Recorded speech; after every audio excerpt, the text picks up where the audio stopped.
For those of you who are considering a second chance in the B quadrant or the I quadrant, I'd like to introduce you to my sweetheart Kim, because the B quadrant and I quadrant is not for everybody. But this is my sweetheart. The smartest decision I've ever made was getting married to Kim. It's a blessing, almost 30 years now. Almost 30 years. And when I met Kim, she was an employee in an advertising agency.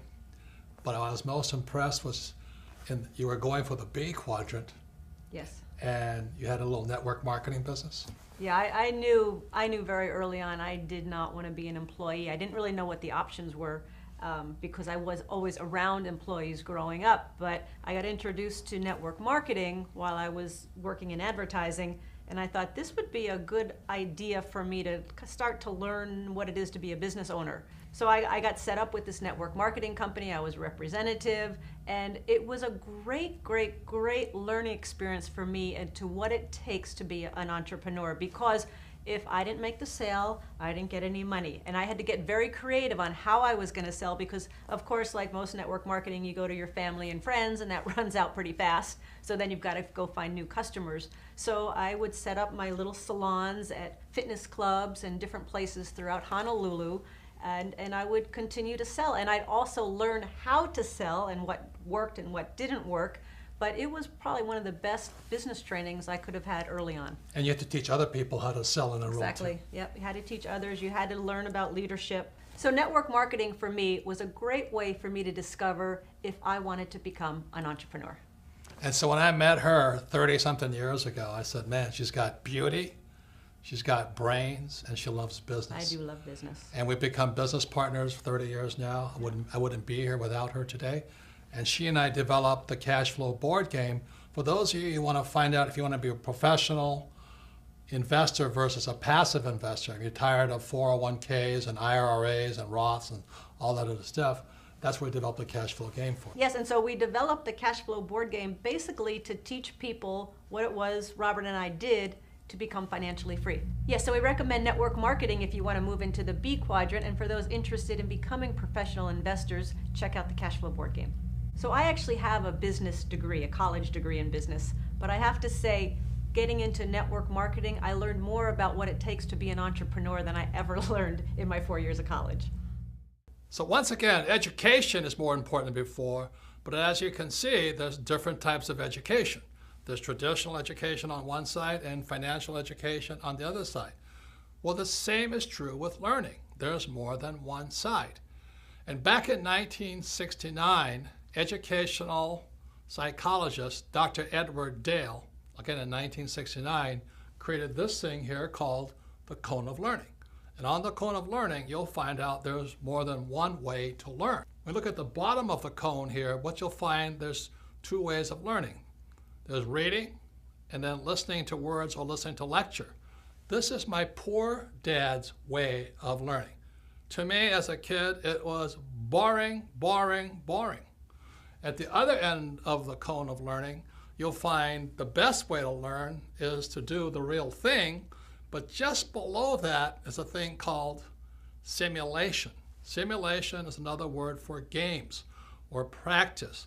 We're simulating doing the real thing. So at the top of the cone was the way my rich dad taught me.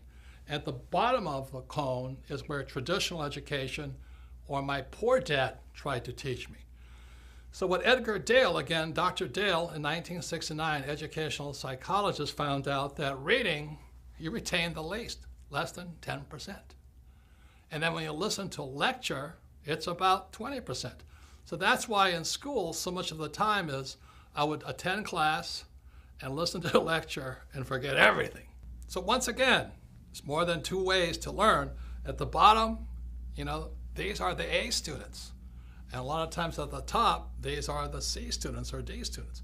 How many of you have met people who are really smart in school, but they can't do the real thing? And that's one of the problems I had with traditional education. They give you all the answers, but these people aren't that bright. They don't know what to do. They can't do much. They're afraid of making mistakes. So that's the bottom of the learning curve that Dr. Edgar Dale found out, and the top. Now you move up to the next level. The next level is looking at pictures. And one of the reasons I did Second Chance in so many pictures is to improve your retention, to improve your learning, and that's up to about 30%. Now moving above that is you watch a movie.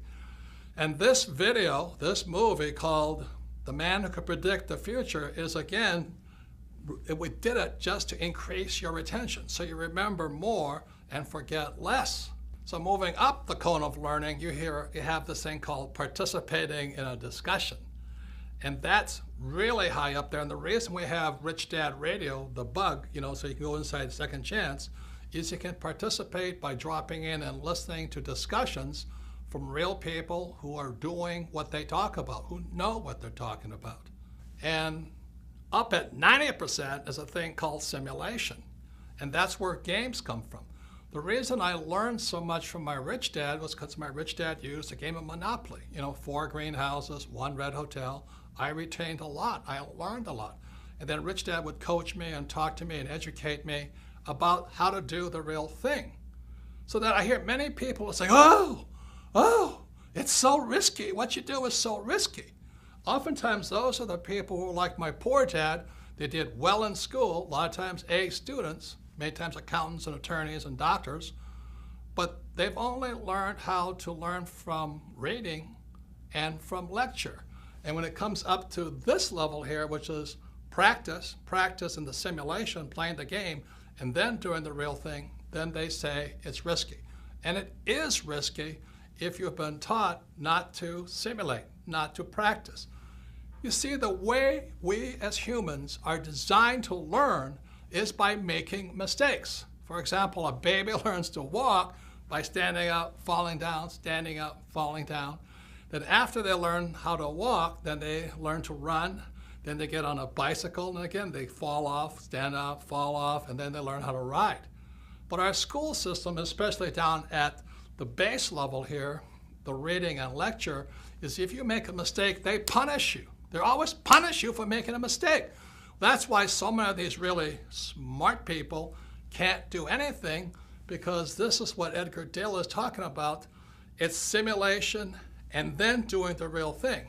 So what I suggest is you read this book, listen to some of the lectures, watch this video in entirety, discuss it, participate in it, listen to what the experts are saying, and then you may want to play either Monopoly or the game Cash Flow and play it and play it and play it again until it sinks into your head, and then you do the real thing.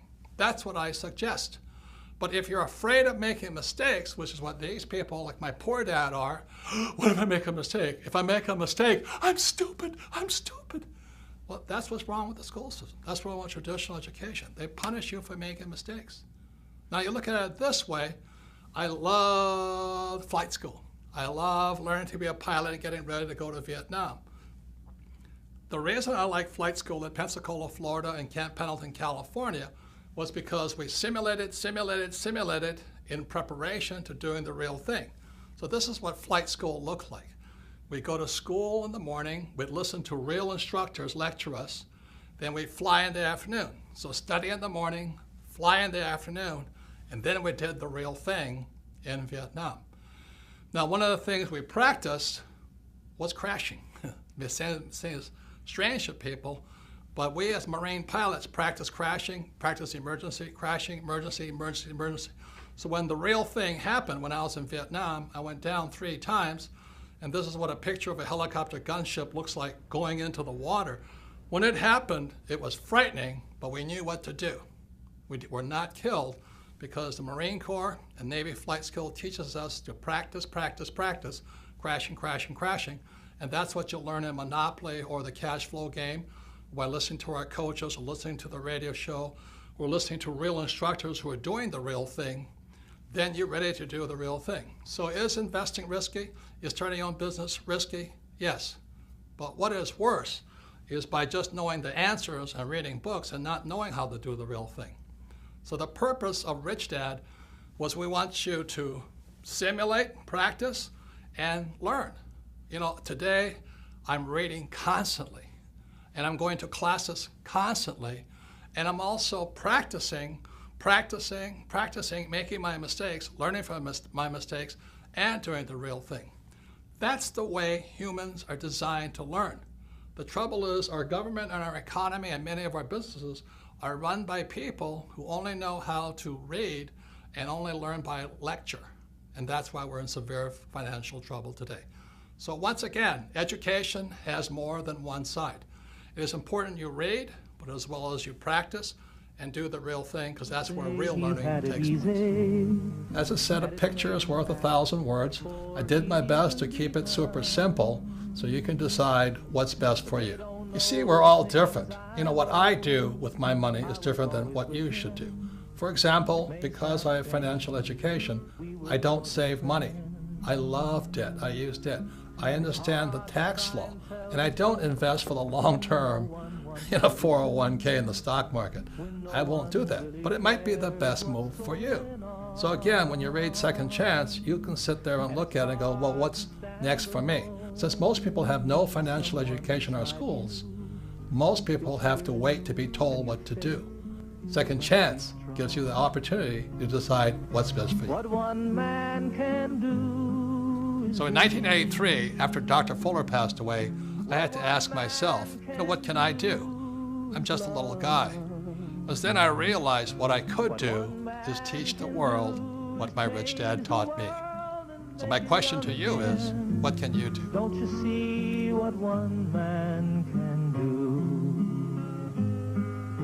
do? As shaded as his eyes might be, that's how bright his mind is.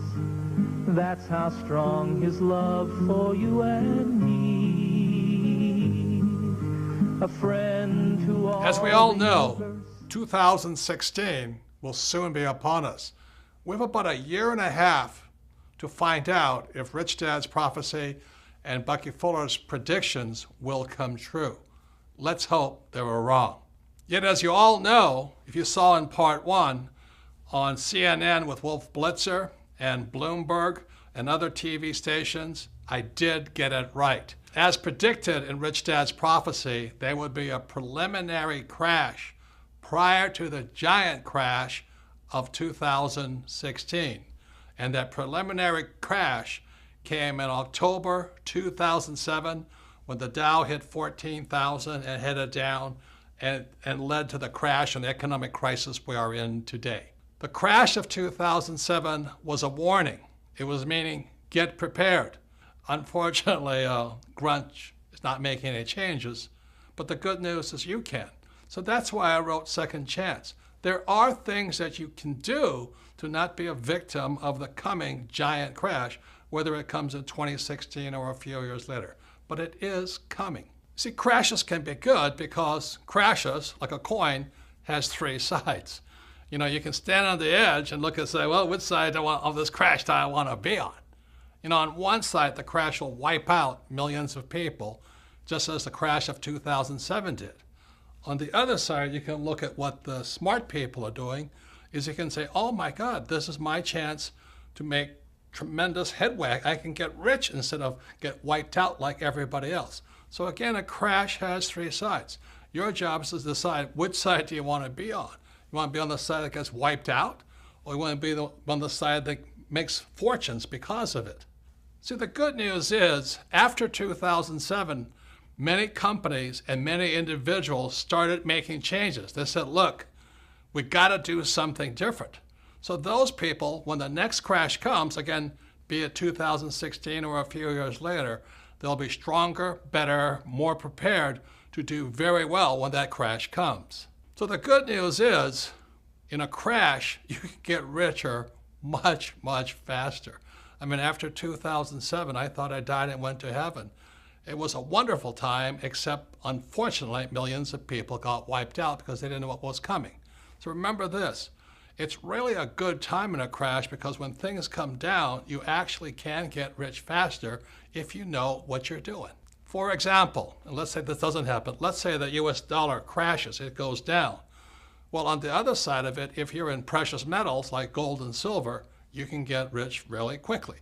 That's how crashes work. Another thing, if the dollar crashes, savers will be losers, but debtors will be winners. That's what we're coming up against in 2016. And if there is a crash in 2016, unemployment will go through the roof, which is bad for most people. But what will happen also is millions of people will want to join a network marketing company, or they'll finally want to learn to be entrepreneurs rather than employees. So there's good and bad, always three sides to every coin. So let me explain to you what's happening. On page 319 in Second Chance, you will find out why savers are losers. But let me add another layer of expertise to you. So let me get my flip chart and I'll explain to you why savers are losers today. So now don't check out on me right now. I know this may look a little confusing, but I promise you I'll make it as simple as possible. But this is how grunge is ripping off people today. This is what my rich dad saw back in 1971 and Bucky Fuller saw, which he wrote about in 1983. So this here is an equation called the exchange of money. Again, don't check out on me, hang on, but you'll understand how how grunge rips you off if you save money. So this M stands for money supply. Now why that's important is because after 1971, they could print as much money as they liked, okay? V stands for velocity, how fast your money is moving. So people who save money and people who invest for the long term, ILT, their money has no velocity. That's why savers are losing. They're printing all this money and your money is sitting still. Now what the banks have to do is they have to give the money to people like me who are in the B and I quadrant. These are the E's and S's. These are the B's and I's. So your money is not moving. They really do not need your money. What they need are people like me to borrow money, because the only way the bank makes money is they give money to me, I borrow it, and I pay them a little bit of interest. So this is amount of money, money supply, this is velocity of money, and after 1971 they didn't need your money. Now this equation is really important here. It's P times Q, sometimes called price and quantity. In other words, they call this nominal GDP. The reason Fuller and my rich dad could say you're getting ripped off is because this now in America is moving to China, Pakistan, India, Africa, Mexico. In other words, our production is being moved overseas. You remember when I was a kid, Ford Motor Company had human beings, making cars. Today, they're robots making cars. They don't need you. And where are those robots made? Those robots are not made in America. They're made in China, Pakistan, India, Mexico, which is good for those countries. God bless them. But unfortunately, every time you want more money, P stands for price. The big corporations like Nike, like Apple, like General Electric, they just move the jobs offshore. So that's what's really wiping out people today, is that you want more money, they're going to move offshore. And that's what's really killing people today. So if you don't understand this, don't worry. Part of it is inside Second Chance. But this is the equation. After 1971, they don't need your money anymore. That's why they don't pay any money for your savings. They don't need it. But they do need people like me who can use debt. And what the grunge is here is they're just the big corporations. They're not really U.S. corporations. You think Apple is a U.S. corporation? It's not. You think General Electric's a U.S. corporation? It's not. You think Nike is a U.S. corporation? It's not. So you sit there waving the American flag, but our jobs and our factories are going overseas. And so what they tell you to do is to save your money, invest for the long term, and you're getting screwed because your money is not moving. So let me give you one more example of what's happening with your money like this. Let's say I had a restaurant, and in a night, I serve one setting of tables. One set of customers come in. I make X amount of money. But what velocity means, you want to serve 2 sets of people, 3 sets of people. And that's what velocity means. If your money is parked in a savings account or in a long-term, investing for the long term, you're getting screwed. You're getting screwed because your money is not moving. There's no velocity. So on page 319 in Second Chance, I write about what I do. I'm not recommending that you do it, but what financial education allows me to do is I keep my money, but it's not really my money, it's your money moving. And that's one reason the rich are getting richer.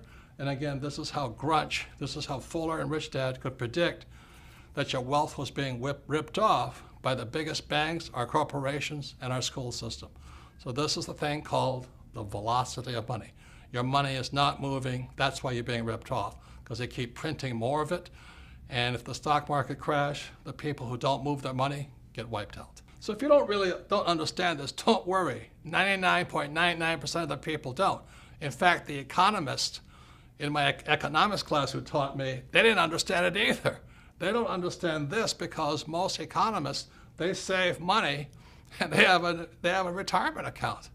They have to be an investor, a B or an I, to understand this.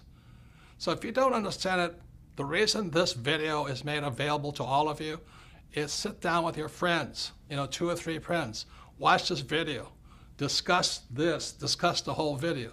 Do it 2 or 3 times because repetition is how we learn. Every time you watch this video, you'll learn a little bit more. So if you don't understand this, don't worry about it because the economist who taught me this when I was in business school, he didn't understand it either because he saved his money and he invested for the long term in the stock market. And what the rich are doing is to keep the speed of their money, the velocity of their money up. Please discuss the number of times and you'll see a whole nother world.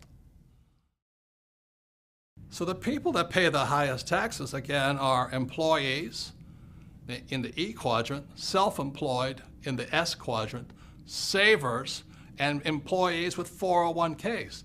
These are just examples of the ways Grunch rips us off, steals our wealth, just because we have no financial education in our schools. That's criminal. If Fuller's predictions are true, the next 20 years will not be like the past 20 years. So for those of you who think your job is safe, think again. For those of you who think your savings are safe, think again. And for those of you who think your college education will save you, think again. The next 20 years will be unlike anything like the past 20 years. So be prepared.